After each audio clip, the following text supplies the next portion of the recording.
parents put me. And as I kept going, I started doing orchestra, and I started getting involved in jazz ensemble. And then I went to college for a couple of years at Palm Beach Atlantic University and started to study composition there. And then I started to get the composition bug, and I also was still a percussion performance major.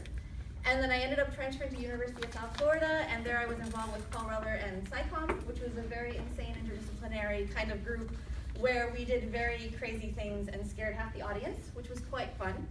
And we did film, and we did video, and we did music, and we did electronics, and it was great. We had the studio that pretty much was a bomb shelter, so they just stuff us down there, and we write music for hours and hours on end.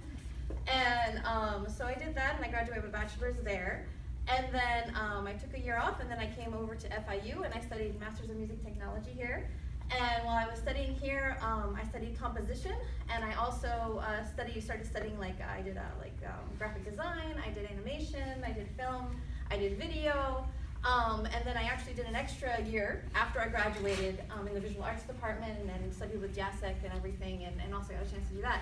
And so after I graduated, I also got married, and I married a coach. And coaches move every 2 or 3 years, and that's kind of a problem when you're trying to be established as a composer. So we moved from Miami, then we moved to Kentucky, and when we were moving to Kentucky, I wanted to start an opera.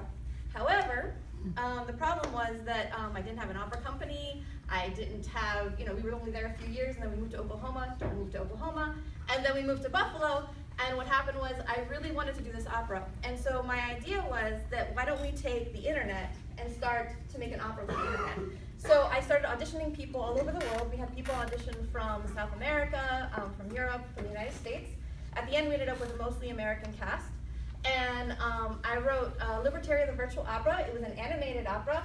It's up on YouTube. It got done at the New York City Opera America. It was done there. It was premiered all over, online everywhere. It was actually premiered in West Palm Beach with Dr. Claire Shore, which was my first composition professor. And then I also gave a TED Talk on it, which was great, where I got a chance to kind of share with people in Buffalo the process that we did that. It was a 3-year process to come up with Libertaria. I animated half of it myself with another team of 2 other animators. And we had, it was crazy. I had 1,000 audio takes that I had to mix into the soundtrack. It's about an hour long, and it was insane. And then since then, I did a multimedia oratorio that won a prize. And then I've also done lots of different works. I think I did a work for kind of like a Mallet Cat concerto kind of thing with comic book images, because I like comic books. And so then last year, I was awarded the Cintas Foundation Composer Grant. So now I'm in the process of finally doing my children's opera, which is kind of a precursor to the sci-fi dystopian world of Libertaria. Like the girl that's the main character in this one is like the great-great-grandmother of the character in the other one. And with this one, there is a local girls choir called the Buffalo Girl Choir, and I'm hoping to hire them to record the album. And after I do that, I either want to take it and either make another animated film or do some sort of combination of live action and animation.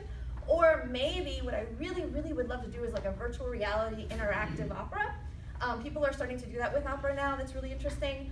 But I can do a lot of things. I can't do computer programming, not well. So, and so what happens is I'm going to have to figure out how I'm going to do that. But that's probably going to be another 1.5 years into the process.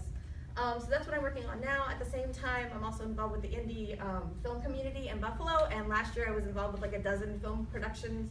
And right now I'm involved with almost like half a dozen different film productions, everything from, just short indie films to like a horror movie about, evil Santa Claus. Like, it's a lot of fun. And so I'm doing all of that too, and I'm doing a filmmaking workshop.